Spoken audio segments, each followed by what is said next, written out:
যে কেসগুলা দ্রুত সম্পন্ন হচ্ছে সেগুলো হচ্ছে merit based green card application adjustment of status যেটাকে বলি।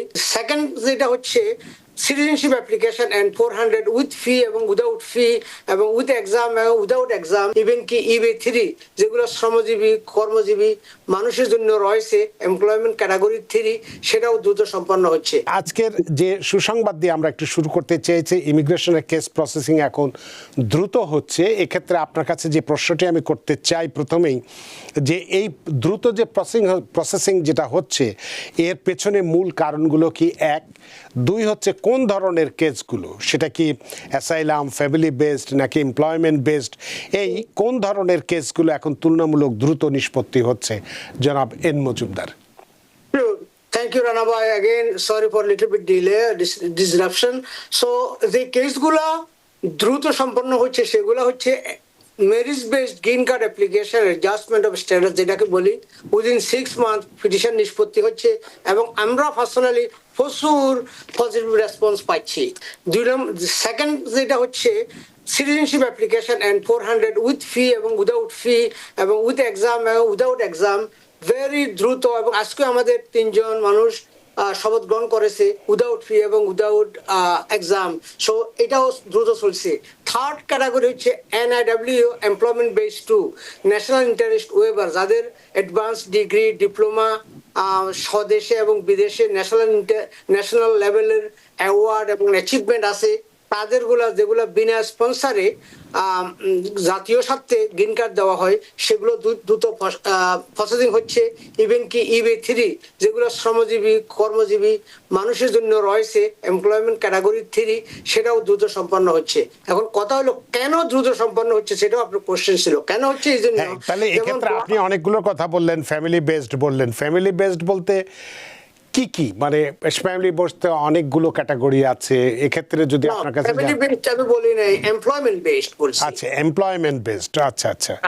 Employment based 3, employment based 2, NIW, এই 2 ক্যাটাগরি প্রচুর দ্রুত এগিয়ে চলছে এবং সিটিজেনশিপ অ্যাপ্লিকেশন দ্রুত নিষ্পত্তি হচ্ছে এবং green card application based on marriage এখান থেকে সেগুলো দ্রুত নিষ্পত্তি হচ্ছে, নট ফ্যামিলি ক্যাটাগরি। ও আচ্ছা, তো তাহলে সেক্ষেত্রে আমি যেগুলো বলছিলাম যে তাহলে এই ফ্যামিলি বেসড বা অ্যাসাইলাম যারা করেছে বা এমপ্লয়মেন্ট বেসড, তো আপনি বলেছেন দুটোর 3টের মধ্যে, এই অ্যাসাইলাম এবং ফ্যামিলি বেসডের অবস্থাটা কি এখন আছে, কিরকম অবস্থা আছে? So asylum slow, asylum interview কম নিচ্ছে কারণ অফিসারের সংখ্যা কম, অ্যাপ্লিকেন্টের সংখ্যা বেশি, ওয়ান অফ দ্য রিজন। আর immigrant petition, immigration visa processing continue আছে, ভিসা ইস্যুইং ফজ আছে, স্থগিত আছে এখনো।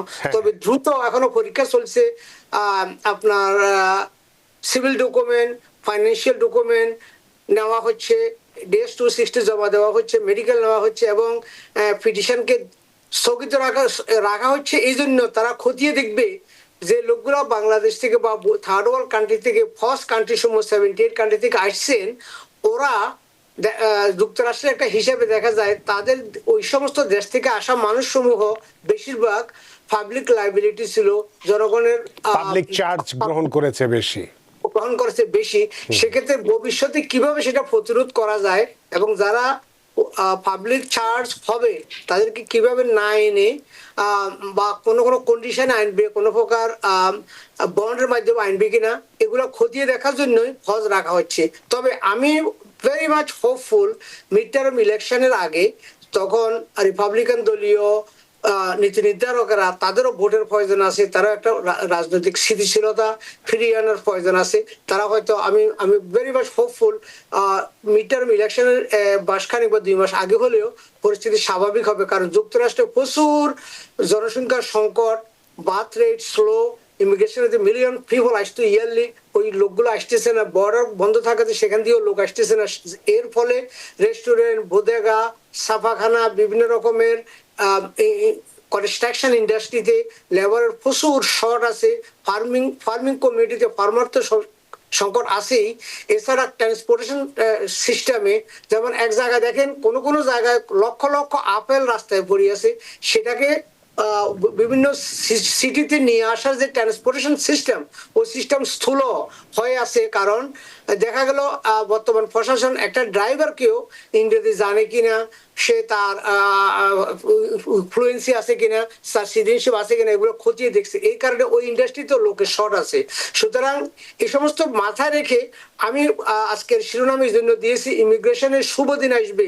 সেজন্য এখন থেকে যারা যে পিটিশনের জন্য কোয়ালিফাইড, যেমন আপনার ভাইয়ের জন্য অ্যাপ্লিকেশন কোয়ালিফাইড, ফাইল ইট নাও, ফাইল ইট টুডে।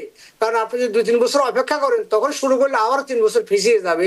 যারা যে ক্যাটাগরি, স্বামী স্ত্রী ভাই বোন আত্মীয় স্বজন যে যেখানে আছেন, অ্যাপ্লিকেশন কন্টিনিউ করা ভেরি ভেরি ইম্পর্টেন্ট। এনাদের একটা হাইলাইট দিতে চাই, যারা বিবাহ করবেন বা বউ আনতে চান বাংলাদেশ থেকে, বা স্বামী আনতে চান বাংলাদেশে বা থার্ড ওয়ার্ল্ড কান্ট্রি থেকে, বিয়ে না করে আপাতত ফিয়ান্সে ভিসায় বিবাহের উদ্দেশ্যে তাকে ওনাকে নিয়ে আসতে পারেন। নিয়ে আসার 90 দিনের মধ্যে এখানে বিয়ে করবেন এবং এখান থেকে গ্রিন কার্ড পাবেন। ওই প্রভিশনটা কিন্তু এখনো চালু আছে। মানে K1 ভিসা না, সেটা K1 ভিসা, ফিয়ান্সে ভিসায়।